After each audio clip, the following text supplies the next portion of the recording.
My boyfriend got drunk on our backpacking trip and used a hatchet to destroy a 2,000-year-old petroglyph and rock formation, then screamed at me for 3 hours when I broke up with him, but I reported him to the park rangers and now the FBI might show up at his door while I got adopted by the sweetest grandparents who are traveling the country eating at every Outback Steakhouse.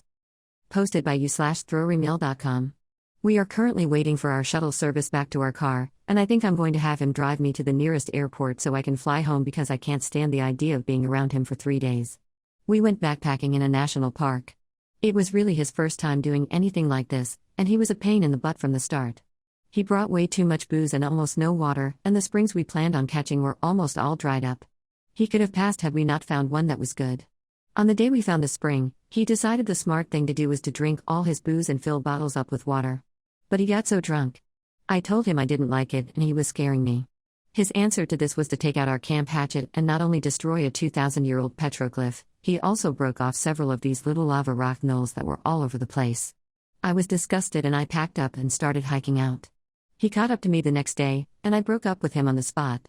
He hiked the rest of the way out screaming at me the whole way that I was a witch. I was so relieved when we got to Trailhead because he calmed down. That was an hour or so ago, but should I report him to the park rangers before I leave? I just Googled it and he could seriously do jail time for this. What should I do? Edit. I called the NPS office for this area and they are going to send a ranger out to this parking lot. Relevant comments.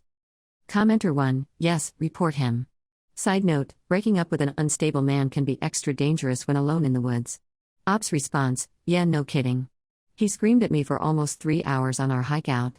I just busted my credit card buying a one-way ticket home, and I'm almost thinking it might be safer to hitchhike to the airport than have him give me a ride. Commenter 2, yup. This is cultural violence, National Park Service's words, and is illegal activity. You have a responsibility to report it, and if you don't report it you could be held partly responsible. Ops response, thank you, a park ranger is on his way to meet me at the parking lot. My ex doesn't know. Commenter 3, emo that's one of the most kick-butt reasons to break up with him and a great story for later. He was a little witch, broke some rocks in a temper tantrum and now Uncle Sam has him by the balls. Update, 2 days later. So basically my last post blew up, and it was locked right in the middle of everything going down. It sucked reading people's posts wondering if I was safe or even offering me money for Uber and plane tickets so I didn't have to ride with my ex and not being able to update, but I appreciate it so much. I was blown away by how many people wanted to help me out of a potentially bad situation. Obviously I am safe and home. But that afternoon was so crazy, and I'm so lucky to have run into some equally great people in the parking lot. So when we got back to the parking lot, he basically told me, get in the car, we're leaving. I told him that I wasn't sure if I was riding home with him or not. He said that he wasn't leaving me stranded and was going to go into town and get gas, and I had better come to my senses by the time he got back. This super nice older lady come up to me and asked me if my boyfriend just abandoned me. I said no, that I was actually hoping he didn't come back. She told me that she'd hoped her husband wouldn't come back since the honeymoon, but somehow he had the nose of a coonhound, which just cracked me up. It turns out that they were there in their RV, and she invited me to sit in their AC until I got my issues figured out. It turns out they were some of the nicest people I've ever met. So from their RV is where I called the National Parks Ranger right when my last thread got locked and they sent a ranger out. I was really hoping they would show up about the same time my ex got back. Unfortunately he got back first, looked around the parking lot for me for a while and texted me that I was a stupid witch and he was really leaving. I told him to please go. The rangers got there and we talked for a long time about the damage that was done, where it was, why he had done it, etc. I was kind of hoping they'd chase him down the highway, but they said that unfortunately they don't really do that kind of stuff. But they would send in someone to investigate the damage, and if it's bad enough they can submit a federal arrest warrant, and either NPS or even the FBI might pay him a visit. The ranger said that this kind of stuff happens way more than they'd like, and almost always they have enough evidence and the penalties are stiff enough that the guilty person usually makes a plea deal and pays a pretty big fine. It makes me happy that he most likely won't get away with it. The people with the RV were so nice. They said that even though the airport I was flying out of was 150 miles in the opposite direction of where they were going, they would be happy to give me a ride. I fell in love with these people. Their whole reason for being in an RV is to see national parks and to eat at as many different Outback Steakhouses as they can across the country. So they were super excited that the city we were going to had 2 different Outbacks they could check off their lists. They even took me to get an early dinner with them before dropping me off at the airport. They were so sweet, they insisted on giving me a $100 bill to make sure I had money for an emergency. They are going to stay in touch and maybe even come to see me at the end of the summer and yes, eat at the Outback in town.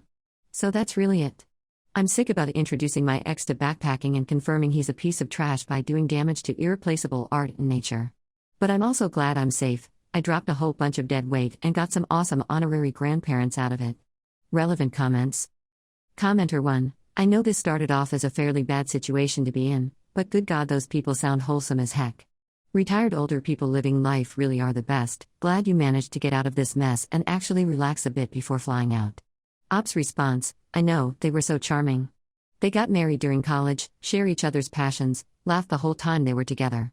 They've given me a model for what I want out of a relationship. Commenter 2. Legit question. Are all Outback Steakhouses not practically identical? Isn't it a chain? Also glad you're in a good place and away from that jerk. But seriously, I need to know about the Outback Steakhouses. Ops response. I've actually only ever eaten there with them and it was really good. But yes, they love that they get the exact same meal in Florida that they do in Seattle. It was just so cute to see them. They knew more about Outback than the manager did. Commenter 3. How are there guys like this out there? Anger and destruction issues.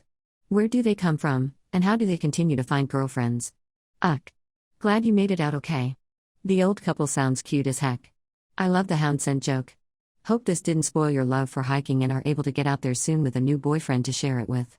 Good luck. Ops response. That's the good thing is I'd only been dating him about 6 weeks. I think a lot of it was COVID loneliness. He was a friend of friends and he talked a much bigger game about being into the stuff I was into than he actually was. Lesson learned for sure. Commenter 4. Thanks for the update. I'm glad your terrible experience with I'm not even sure what to call him, turned into a great one with your new grandparents. I sure do love a happy ending. It's sad that probably nothing will be done about the destruction of our national property. I sure would like the jerk to be punished. But at least you're rid of him.